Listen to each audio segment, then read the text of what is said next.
Boardroom Bound, Episode 123, Demystifying the Board Search Process, the Key to a Boardroom Career, with Oliver Cummings. I think one of the issues with the traditional process is that it does give much attention to the experience of a candidate. Often people, if you apply for a role on, say, a jobs board, then you can often just disappear into a black hole. Whereas I think a lot of our members feedback, and we track this data and we can see our performance over time and how they're rating us at different parts of the process. Hello and welcome to this episode of Boardroom Bound. My name is Alexander Lowry, and this is the podcast dedicated to intentional leadership in the boardroom. My goal is to give aspiring existing directors the tips, tactics, and strategies necessary to transform your confidence and build a successful career as a board director. Quick reminder, you can get all of today's show notes at podcast.gordon.edu. And in today's show, we're speaking with Oliver Cummings. He is the COO of New Role. Now, if you don't know New Role, you should. New Role is one of those fantastic technology opportunities democratizing, if I can use that as a word, the board search process. And what you find is often people feel like they have to have been in a boardroom to get a board role, and sometimes that is true. New Role has changed that on its head. It is free for someone to go and use the website and find legitimate organizations who have posted looking for board members. Those organizations are looking for the exact right person. New Role's view is that we can use this technology around the world to find those people. So maybe the role you're looking for is on their website. But let's hear about it today. Let's jump into the show.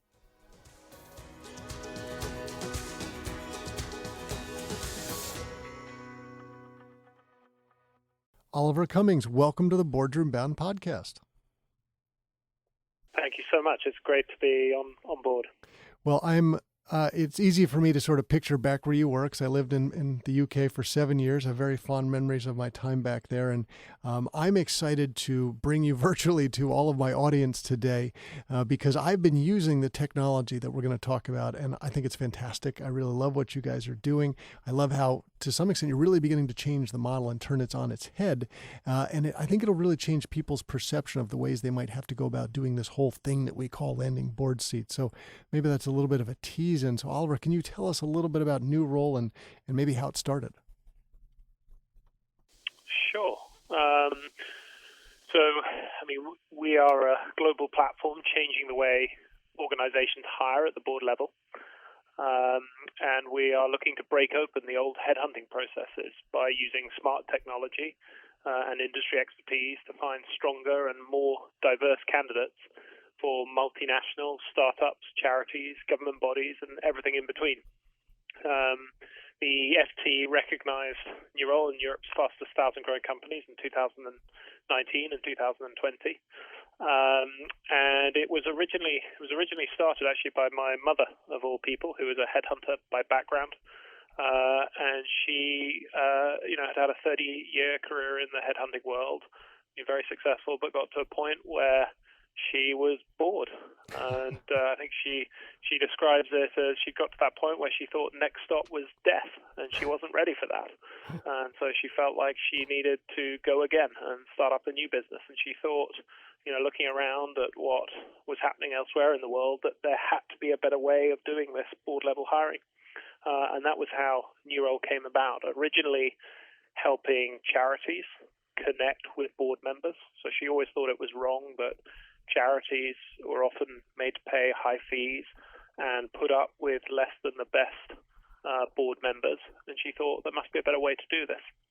And that was how the initiative first got off the ground. And when she started seeing the impact that it was having for those charities and the quality of people it was connecting them with, she thought, well, we should be doing this in the commercial space as well.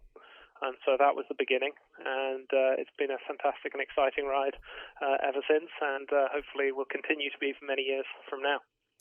Well, Oliver, it's really interesting when I reflect back on the 100-plus episodes we've had on this show. We've had people like Julie Dowm, who's maybe the world's leading board headhunter at the moment. We've had Russ Reynolds, who's founded two of the large headhunting organizations, and them and several other people I've talked to all seem to have very different perspectives about all this work. So, for example, Russ Reynolds says, I asked him about LinkedIn, and he had begrudgingly, literally probably days before, opened an account where he had 2 connections. He's like, I don't believe it. I don't need it. I will go find the people I need. I don't need them to come to me. That's sort of how my network network works. And there are others that sort of love the idea of some of the technology, like LinkedIn might short circuit some of the process, but they're going to tap into their network and they're still doing some things in the old ways. Whereas when I think about what New Role is doing, what you guys have, I guess you've sort of tried to level the playing field in some ways, that anybody can see the opportunities. You and I were talking beforehand that one of the ones that's in my watch list at the moment, because I use the site that I really like, is BBC's pension scheme. So for anyone who's not familiar, the British Broadcasting Corporation, pretty massive name back in the UK, large leading organization, and is listing on your site looking for a board member. That to me sounds like something that these are not just startups, these are not just charities, these are massive organizations. Can you talk us through, I imagine there was a bit of a curve even back in the UK and Europe for organizations to recognize, great, this is a good way, probably, faster, more effective, certainly more efficient, cost effective, that the take-up has gone. Can you tell us some stories about how that's happened? Sure, and I think it's fair to say we're still very much on that curve. If I think about it from my own perspective, so my background is private equity. I was an investor for over a decade before joining New Role, and whenever we did reviews of our investment portfolio, always in the top three reasons for why our investments had either performed or underperformed was the board, the people. And yet it struck me that we were incredibly haphazard in the way that we went about finding those people. And, we'd go to traditional search and they would, come up with a list of people. And if you knew your sector well, often they would be missing half the names that you would expect them to come up because they were off limits to them or because they worked in functional or sector geographic sites. And so although, they talk about the global network, but the reality, as anyone who's worked in a global organization knows, it's hard enough communicating, with people on your same floor, let alone across the other side of the Atlantic. And so, it was clear that here was this massive value driver that the traditional processes, traditional executive search process wasn't really satisfying. And then you had other people who would, recruit through their personal networks. And I think the research out there is pretty clear on that this is, a clearly suboptimal process. Why will the US and China always win the Olympics for the foreseeable future? Because when you have, 1 billion people or 350 million people and you're looking for, someone who's 1 in a million, well, China's got 1,000 of them and the US has got 350 of them. Right. And that's not to say that every now and again you won't get a Roger Federer coming out of a place like Switzerland. But the law of averages dictates that if you can cast that net wider, then you will find better people. And we saw this with one of the earliest roles on the platform, which was a non-profit board, actually, who were looking for someone who could help them navigate the digital disruption that they were facing. So they were a charity who, one of the ways that they raised income was by renting out properties that they owned. And they were being disrupted by Airbnb at the time as it was coming through. And they were trying to figure out, get their heads around, how do we operate in this environment where Airbnb is coming on? Should we set up our own site? Should we go onto Airbnb? How do we do this? And the average age around that table was, over 60. Mm-hmm. But to their credit, they realized they lacked this sort of digital expertise. So they approached us and they said, can you help us find someone? So we put this role on the platform, and it got matched with a whole load of New Role members who, some of them applied, some of them recommended other people in their network. And one of the members recommended someone they knew well who subsequently applied. And it was, my mother at the time saw this application, and this individual was running Amazon in China and was also chair of one of the leading museums in the world. And she saw their application, and she just thought, why has this person applied? They're on the other side of the world. They got a huge exec job. They had a huge chair role on top of that. This just doesn't make sense to me. But what transpired that the person who recommended them knew that she didn't know was that they'd just been asked by Jeff Bezos to come and run Amazon in the UK. Wow. And number two, their biggest passion was this particular charity's building. building types, and they'd been to stay in half their properties, and they were just passionate about it. So when they saw this opportunity, they were just, thinking, wow, what are the chances? And they were, willing to clear their decks to make it happen. And so that was one of the sort of the early stories we saw of the platform and its power to, cast that net much wider. And then we saw it happen again and again. I think one of other favorite stories was a private equity-backed gyms business who were looking for someone to come and help with their board for a gyms business it was headquartered in Malaga in Spain.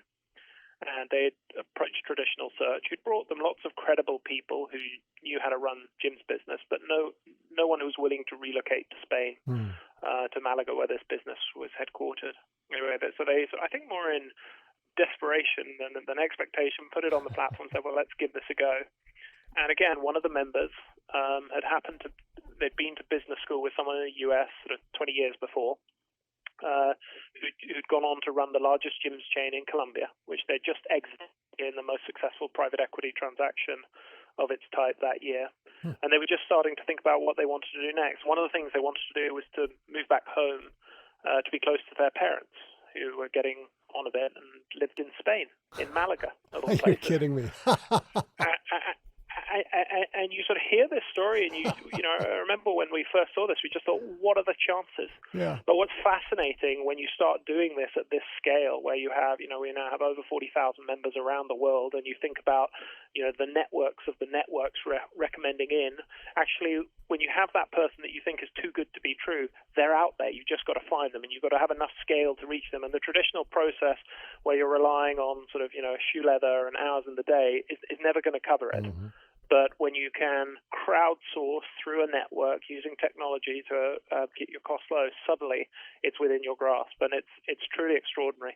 And so this is a trend that we've seen building over time. And one of the really interesting things for me actually has been to see how many organizations use the platform, and we encourage organizations to frame their hires as problems they're looking to solve rather than solutions.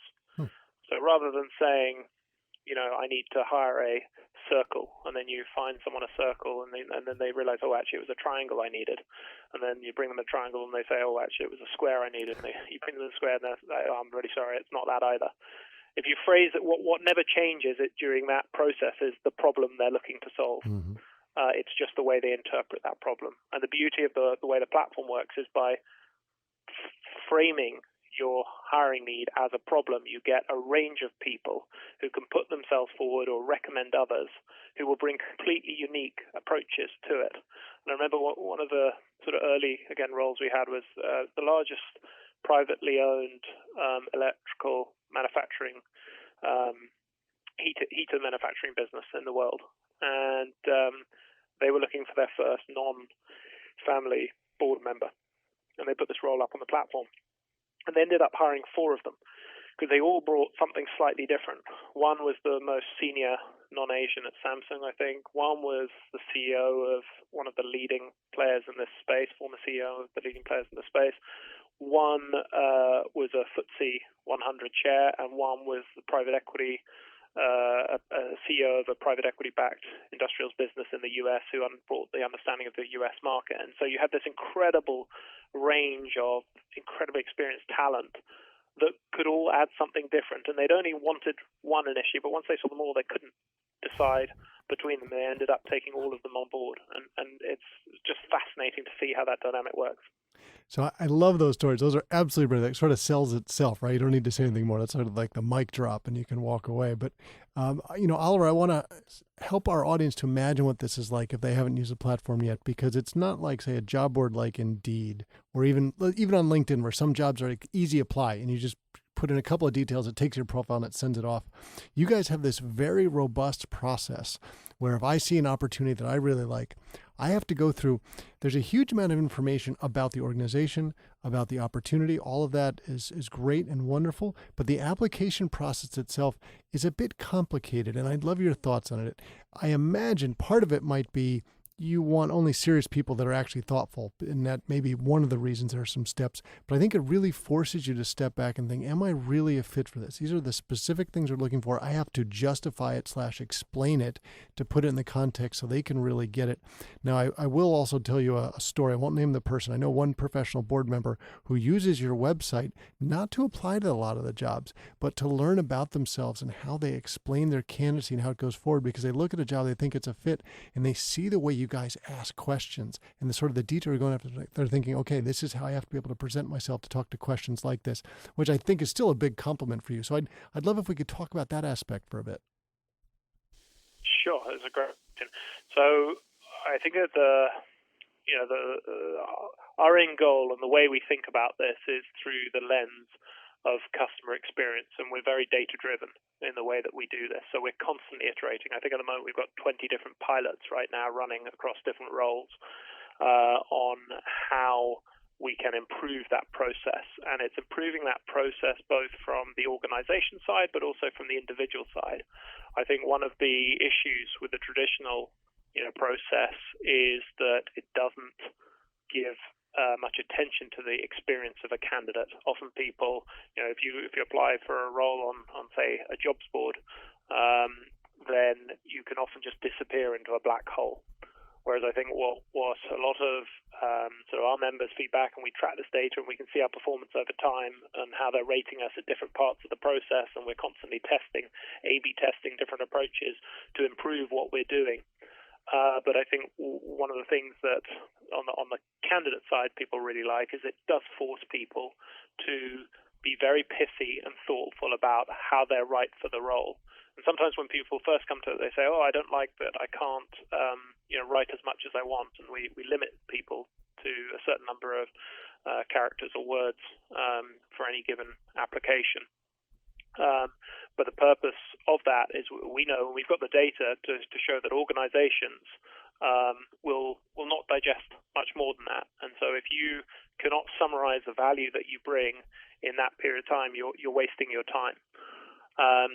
So the things that we try trialing and piloting on the candidate side, but then also again on the organization side, we have this vision of providing reliably better matches made easily, ethically, and affordably. And reliably better goes to the point that, the traditional process is all about getting someone into the role, but that always struck me as something that's sort of flawed, because actually what you really care about is how does the person perform in role over time. And very few organizations, I think, give enough thought to how do you know if that board member is performing in their role. Often it's quite difficult to performance manage a board member and their contribution, because sometimes actually their best value might be to say nothing.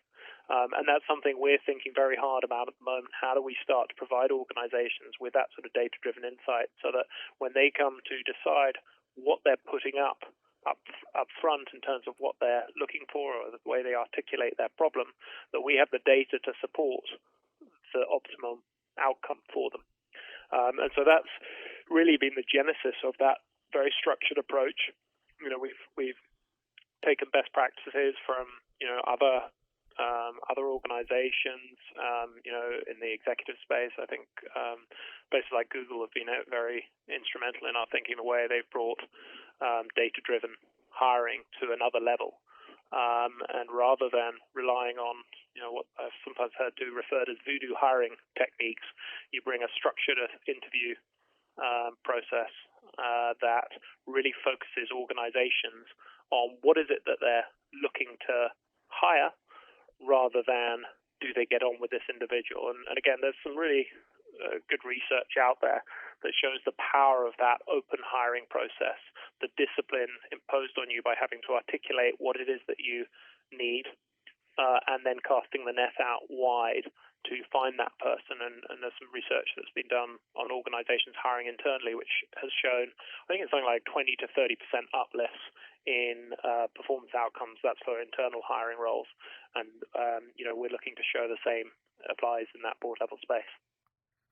It's interesting when you were talking about needing to have the pithy comments that articulate very well why you're a good fit. I was thinking back to John Rockefeller's guidance to people that you can submit as much as you want to me. I will stop reading after the first page, right? And what is the old adage? I would have written less, but I didn't have enough time. So I like the way you guys have structured that. And clearly there's an aspect to the answer to this question is going to be because you've probably made it a little bit more fun, little technology savviness. But why do you think New Role has proven so popular and enjoyed such rapid growth? I mean, you guys are being ranked by over in the UK as one of those leading organizations moving out there very quickly. Yeah, I think so. We've always positioned ourselves on the basis of quality, that we provide access to better candidates than you can find anywhere else. And that sort of breaks down, I think, in different senses. There's certainly a proportion of organizations, what they really value about us is not just the quality, but the diversity of candidates that they're seeing through the platform. And I don't mean diversity in any restricted sense. I think diversity comes in many different dimensions. So it's not just, what we'd call protected characteristics, but it's also about functional expertise, diverse sector expertise, as well as ethnicity, age, gender, and other facets. And then also, actually, the other interesting trend that we've seen is first-time board members. The traditional process, I think, has often relied on looking for board members who already have board roles. And once they've seen they've done it somewhere, it's easy to relocate them into another board and say, well, they're tried and tested, rather than doing that work and going below that level into those who haven't yet had a board role but might actually bring, the cutting edge expertise that you really need or the freshness of perspective. So that diversity is one piece, as well as the sort of accessing, talent that you just didn't know was interested. And we see a lot of that certainly within the digital space. Historically, you get the sort of Fortune 500, FTSE 100 ecosystem which sticks together. You have the level below that. You have the VC world that sticks together. You have the SME world that sticks together, and never the twain shall meet. And the recruiters supplying each of those areas tend not to cross over. And again, as part of that quality, what we've seen in the platform is organizations making incredible overhires where people they never guessed would have been interested. Once they sort of surface that opportunity, they're getting people who are, quote unquote, stepping down to the role. So I think that's one thing. I think a second is around, just back to what I was saying around candidate experience. We are super focused on that candidate and client experience and tracking the data of our net promoter scores, which I think is something that, say, a traditional jobs board or the traditional search process has not always done. And then I think it does help that it's also, affordable. Like the prices that we're able to charge organizations, I think are often a huge surprise to people. And if we've on the rare occasion where we've lost work, it's because people think it's too cheap. They think, my gosh, it can't be any good if it's that cheap. But I think particularly with charities where we've always had this sort of social impact mindset where we're looking to make it at a level that they can afford, because we believe that they need brilliant people to make sure that they can do their best, and they shouldn't just be putting up with the people they can find. So I think it's a combination of those three factors. And I imagine you guys thought long and hard about which of these two tacks in a model you're going to take. Without naming any names, when I think about some of the people I might call competitors in this space that have these sort of offerings online, it seems they come in one of two flavors. Either they charge the individuals to be on the platform and to be a candidate and to seeing all the opportunities coming in, which are then free to organizations to post, with the idea that they are going to bring in this massive amount of organizations and all these sort of board and advisory board opportunities there, which will then make people want to pay to be members. And on the flip side, the model that you guys have chosen, where it's free for anyone to be there and to be looking around to see if there might be a good fit for them as a board, and therefore organizations are paying to come in and find those candidates that are on your site. I wonder if you have thoughts about whether one of these models works better than others, or they're all just about the same. I know you'll have a flavor on that. Yeah, no, we feel very strongly that it should always be free for the individuals, because otherwise you end up with the people who are willing to pay rather than the best candidates. And it goes a little bit to the point around diversity. If you really want to open it up to the very best people, putting in some sort of pay threshold acts as a natural friction point.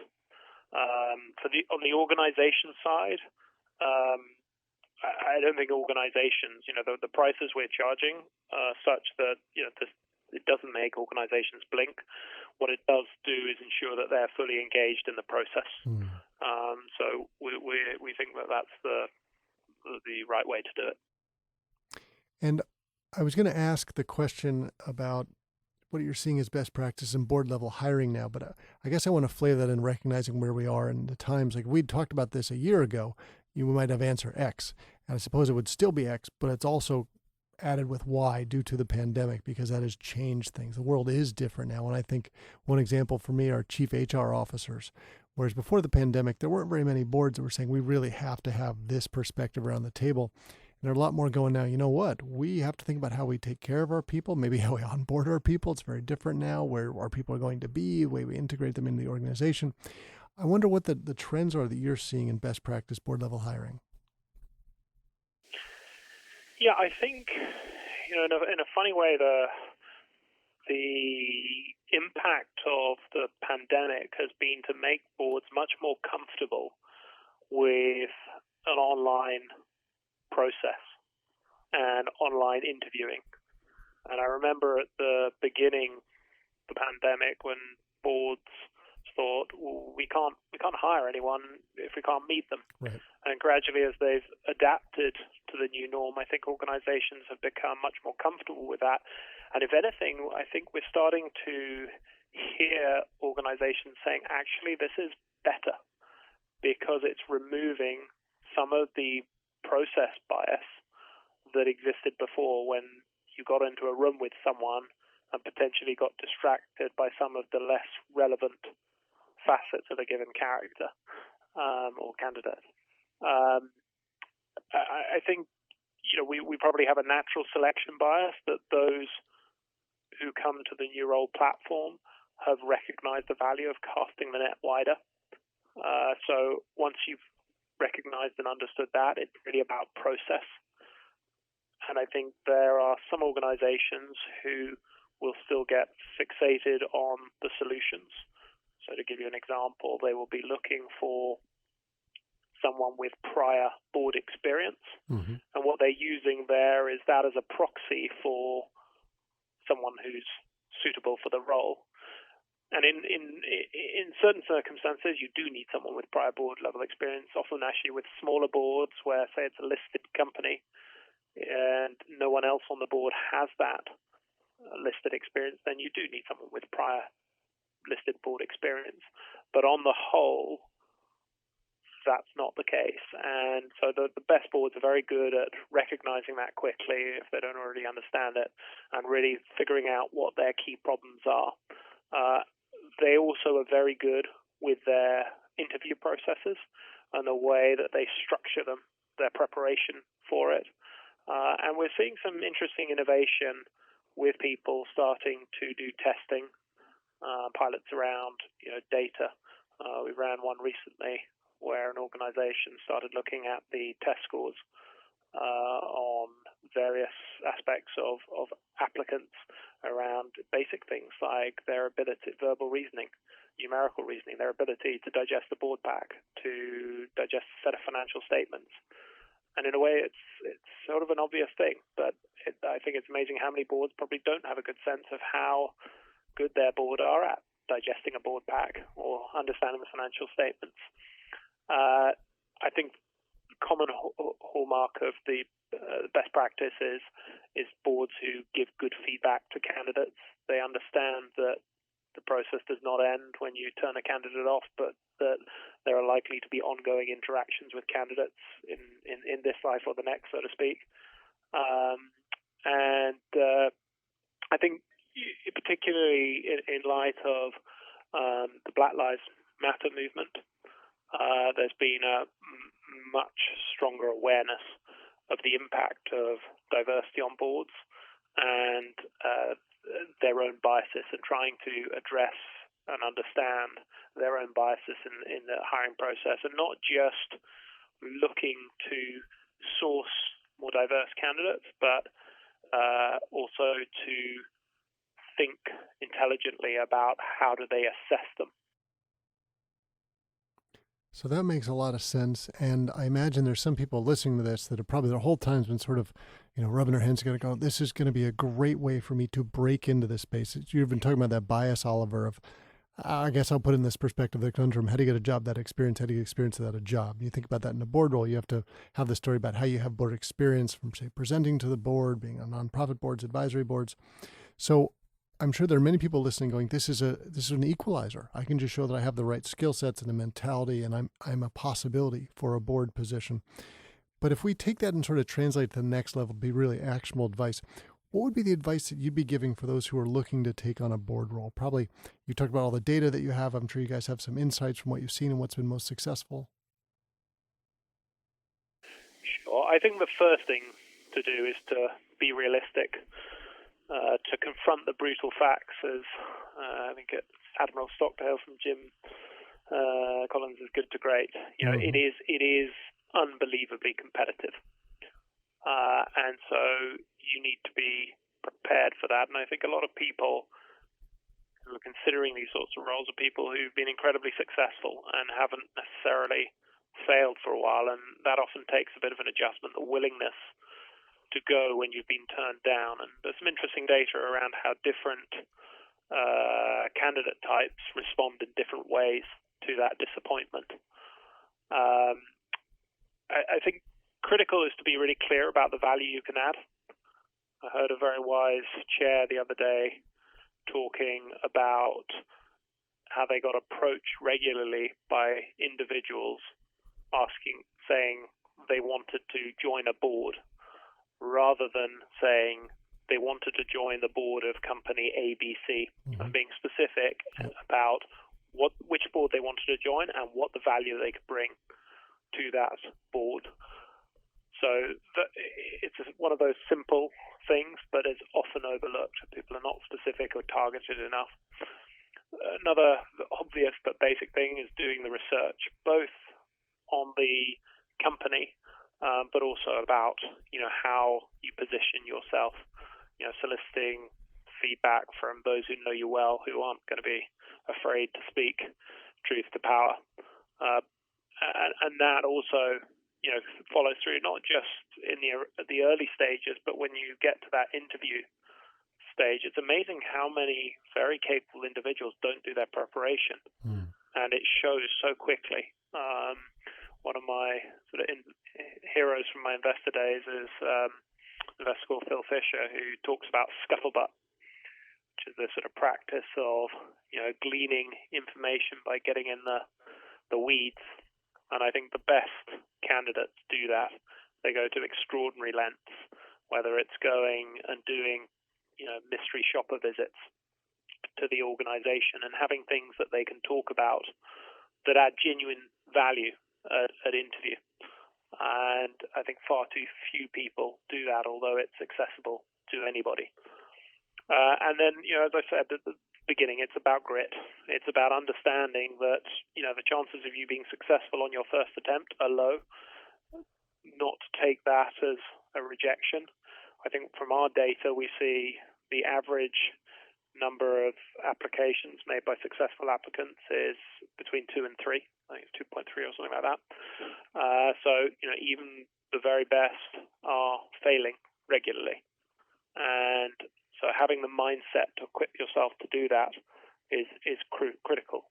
And at the extreme, I've seen candidates who have taken till their 30th attempt to get a role, and they've carried on plugging away. So that grit and that understanding of the competitive nature of it is absolutely critical. And I agree with those points. I would just say as well that it's also not about finding the first role, but the right role where you can be successful in it. So that grit is important to persevere, because even if something comes through and they're interested in you, if you've gone through the process and done the due diligence, you might realize this might not be the best fit for me, and that's okay. So I will say that, Oliver, I'm enjoying using the tool myself. I'm a big fan of it and really glad that we could share it with our audience today. And we were delighted to have you on the show. Thank you for sharing your insights and helping all of us to be boardroom bound. Thank you so much. much for having me. That's it for this episode of Boardroom Bound. I really enjoyed chatting with Oliver Cummings. It was great to hear about New World, to understand some of the backstory, why it started, how it started, why it is being so successful, what they're doing with the data to really innovate on a real-time basis to figure out the right methodology here, but clearly how it's resonating, and the idea that they are just trying to find the way for every organization that needs a board member to find the exact right board member. Some of those stories, unbelievable. You couldn't make those up about the guy who wanted to go to Malaga in Spain and had already been there and done exactly what they needed to. That is the beauty of this tool. Now, I will say, it is very clear in the tool that they're trying to find the right person. You will find it out the first time you go and apply for a board role, but it doesn't mean you shouldn't. At the very least, you will learn a lot more about the process and the way organizations think about finding someone. Now, remember, if you head over to podcast.gordon.edu, you will find links to all today's resources. And please know that the Boardroom Bound team and I are so proud to be your go-to podcast for all things that connect, prepare, and empower you to land a board seat. Be sure to subscribe to this podcast so you don't miss any of the high-quality content that we're bringing to you every Wednesday. Thanks for joining me today. I can't wait to share more stories and strategies from brilliant business minds with you again next week. Remember to keep tuning in to be Boardroom Bound.